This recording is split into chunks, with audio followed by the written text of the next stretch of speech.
Gracias, presidente. Buenas tardes. Bienvenidos a todos y a todas ustedes. Un placer recibirlos en la Comisión de Economía y, en primer lugar, en nombre del Grupo Confederal de Unidos Podemos, en Común Podem, y Marea, les damos las gracias por habernos convidado a poder intercambiar posiciones en uno de los temas que creemos, si me permiten, centrales en nuestro país.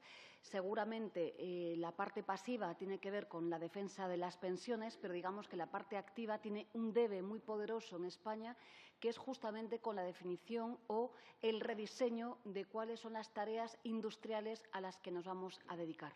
No es tarea pequeña y, si me permiten, no es tarea pequeña después de un país que no ha tenido, digamos que muchos aciertos, sobre todo después de impregnar aquella cultura en la que un ministro, como ustedes conocen, transmitió o hizo pedagogía a través de aquella reveladora frase que era que la política industrial era la mejor, aquella que no existía. Esto no es una cosa baladí, no, esto ha formado a distintas generaciones y digamos que se ha incrustado en nuestro país de una manera fuerte. Por eso, quizás, para el Grupo Confederal, digamos que el empeño en redefinir con carácter central la política industrial de España, pues es un elemento de primera magnitud. He ahí que coincidimos con muchos, prácticamente todos los ponentes de la mesa, en el sentido de que hablar de industria es hablar de este país. No es una cuestión menor y también cuando decimos que son elementos de centralidad de país, obviamente hemos de sacar los ropajes ideológicos que podamos tener. Es cierto que nos acompaña la ideología o el partidismo, pero es cierto que en las cuestiones que son centrales deberíamos de operar como, digamos, que un cuerpo único en defensa, efectivamente, de una revolución que está en marcha, ¿no? Y en la que, desde luego, desde nuestro Grupo Confederal no tememos a la llamada cuarta revolución industrial. No nos parece un riesgo, nos parece que tenemos una enorme oportunidad para resituar a España en el lugar que compete, pero obviamente podemos correr el enorme riesgo de perder ese tren que va a toda velocidad y quedar obviamente excluidos. Digo esto porque los datos no son buenos. Ustedes saben, como sabemos nosotras, que hemos de llegar al 2020 y, desde luego, estamos en el 12% del PIB. Nos queda un largo trayecto para alcanzar los parámetros fijados en Europa y, desde luego, obviamente, en relación a otros países como paradigma Alemania, el 23% del PIB, u otros países colaterales al nuestro, pues obviamente vamos mal. Sí quiero agradecerles en nombre de nuestro grupo el documento que han hecho, porque efectivamente hay elementos relevantes, hay datos que son muy interesantes y con los que tenemos la obligación de trabajar. Querría destacarles algunos elementos que compartimos y otros que no. Es decir, desde el Grupo Confederal de Unidos Podemos, en Común Podem, en Marea, estamos de acuerdo con ustedes que el motor de cambio, el motor de estabilidad, la calidad de los empleos, el valor añadido de los mismos, el valor tecnológico radica en la industria. No cabe la menor duda de que esto es así.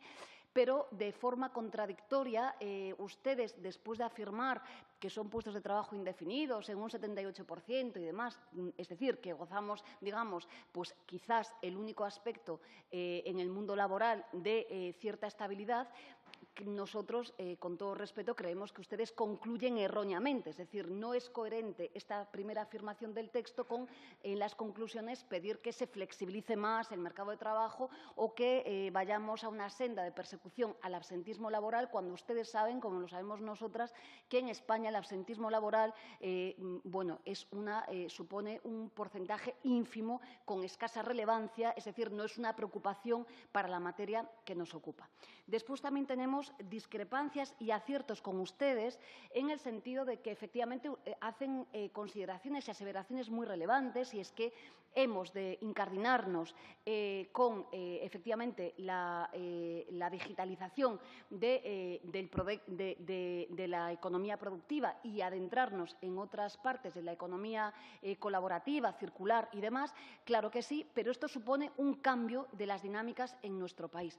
En primer lugar, supone rescatar la ciencia y rescatar la tecnología. Nosotras acabamos de presentar un proyecto de presupuestos alternativos en el que con claridad entendemos que es de una enorme trascendencia consignar cuando menos 1.100 millones de euros en nuestro país para ser dedicados a esta tarea. Si no invertimos en ciencia, en tecnología, en I+D+I, no vamos a colocarnos en el nivel de los países de nuestro contorno. Pero es que es más, tenemos un empeño específico en el Grupo Confederal de Unidos Podemos, efectivamente, en colocarnos en los paradigmas de soberanía tecnológica del resto de los países. Es decir, tenemos una pequeña discrepancia con ustedes cuando plantean en su documento la transferencia tecnológica. Bueno, vamos a ver, porque desde luego nosotros sí estamos transfiriendo tecnología pues, en sectores punteros, como pueden ser los equipos de ingeniería que tenemos, por ejemplo, en Australia, en el sector naval y otros sectores fundamentales en nuestro país,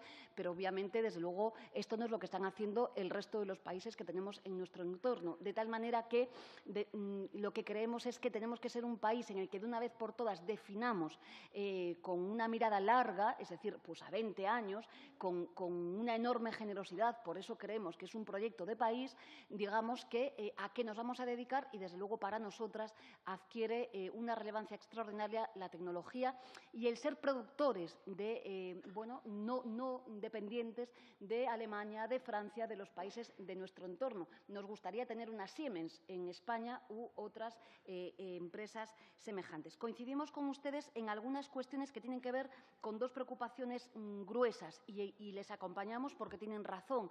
Y tiene que ver, en primer lugar, con los altos costes que tiene la energía para la industria en nuestro país, son insoportables. Hay sectores como los electrointensivos de los que ustedes hablan, en los que ocupa cuando menos el 40% de sus costes la misma. Y, en segundo lugar, obviamente, lo que tiene que ver con la problemática de financiación. También ustedes ahí tienen elementos de contradicción.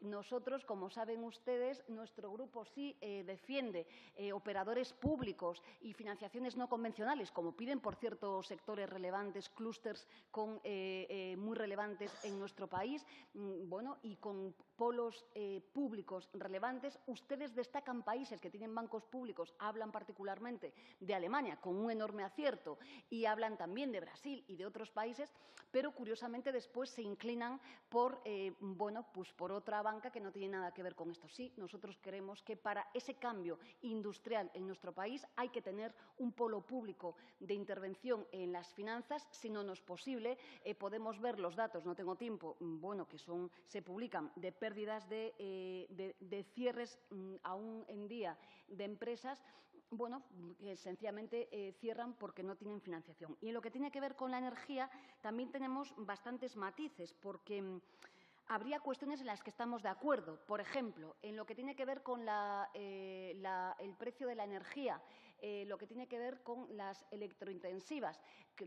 Este grupo es más que proactivo y ha presentado y se han votado por unanimidad en esta Cámara muchas iniciativas para, digamos, que abordar esta problemática. Desde luego, bienvenidos los contratos bilaterales, los hemos defendido en su día. El fracaso del señor Nadal es estrepitoso en esta materia y no porque lo digamos nosotros. Acaba de enmendar la plana, si me permiten la expresión, la propia Comisión Nacional, no es que lo digamos nosotras, pero efectivamente para hacer los contratos bilaterales, como saben ustedes, hay que cambiar algunos elementos normativos fundamentales. Obviamente, todo lo que tiene que ver con el futuro energético va de la mano de las renovables. Ustedes hacen, parece que es como un mantra que se viene repitiendo también los dirigentes del Partido Popular con el avance, las interconexiones. Nuestro grupo dice cuidado con las interconexiones. Podemos encontrarnos en la presencia de una especie, si me permiten la comparación, de euro energético. Nuestro grupo, desde luego, no defiende, como saben, las energías nucleares, pero tampoco queremos, a través de las interconexiones con Francia, acabar pagando nosotros la energía nuclear en nuestro país. Digo porque podríamos ver el precio de la energía hoy, ahora mismo, en nuestro país y en el país vecino. Por tanto, creemos que hay que definir cuál es el futuro de nuestro país en materia industrial con largo recorrido, saber a qué nos vamos a dedicar. Tenemos sectores que somos punteros en ellos, desde luego la automoción, el textil, un montón de ellos que son muy potentes, pero además de todo esto tenemos que hacer algo más y eso, desde luego, requiere de una planificación, de dedicar unos recursos públicos, requiere de evaluación, requiere, y con esto termino, de un Ministerio de Industria que, como ustedes saben, por desgracia, España ni siquiera lo tiene. Tenemos una Secretaria General de Industria y, si me permiten, y aquí terminaría para, desde luego, tener después una pequeña conversación con ustedes, pues obviamente no es para nada lo deseable. Nada más y muchas gracias. Muchas gracias.